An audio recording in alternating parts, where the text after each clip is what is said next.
So how can we make sure that we give the user some feedback that the form is being submitted and that we then redirect the user once the form submission has been done? Well, I'll start with redirecting because that's the easier or quicker part. And for that, we have to do two things. As a first step, we should await this store post operation.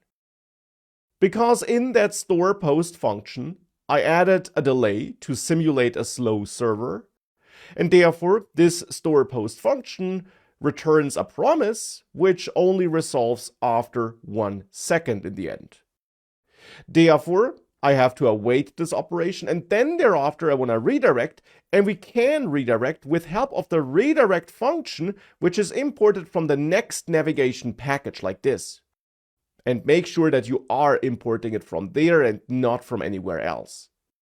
This redirect function can then be called to redirect the user to some other page.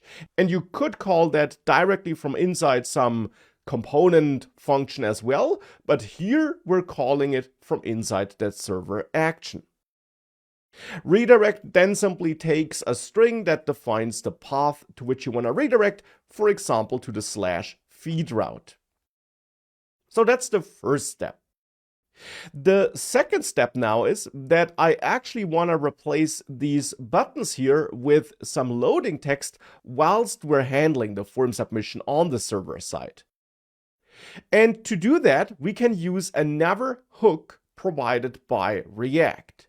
And yes, it's again a hook provided by React, not Next.js. Specifically, it's a hook provided by the React DOM package, actually. The useFormStatus hook. Now, to use this hook, we need to create a separate component function. And I'll actually create that in a separate file because it will need to become a client component, and I don't want to turn this overall component into a client component.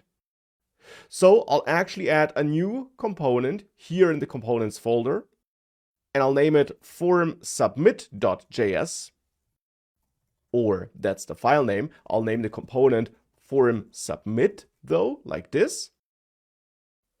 And then in there, I want to use this useFormStatus hook. So you should import useFormStatus from React-DOM, like this. And then call this hook here in the formSubmit component function. And this hook will give you a status object that contains various information about the submission status of a surrounding form. So this component, which uses this hook, must now be used inside of a form, so between those form element tags. That's required for this hook to work.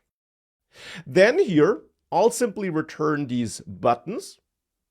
So I'll grab these two buttons here and cut them from the new post page component here, and instead return them here wrapped with a fragment, since we have two sibling elements here. And now we can and should use this newly added formSubmit component here instead of these buttons. And as mentioned, this component, since it uses this useFormStatus hook, must be used between form tags. That's required, which is the case here.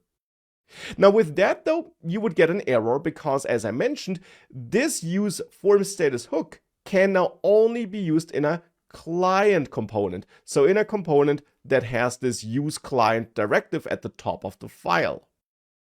Therefore, we should go to this formSubmit component and add useClient here. And with that, the error will go away. Now, that's not all though, because at the moment we're not using this hook and this status. But that's what I'll do next. Because this status object will actually have a pending prop. And you can console log the entire object to find out what else is in there.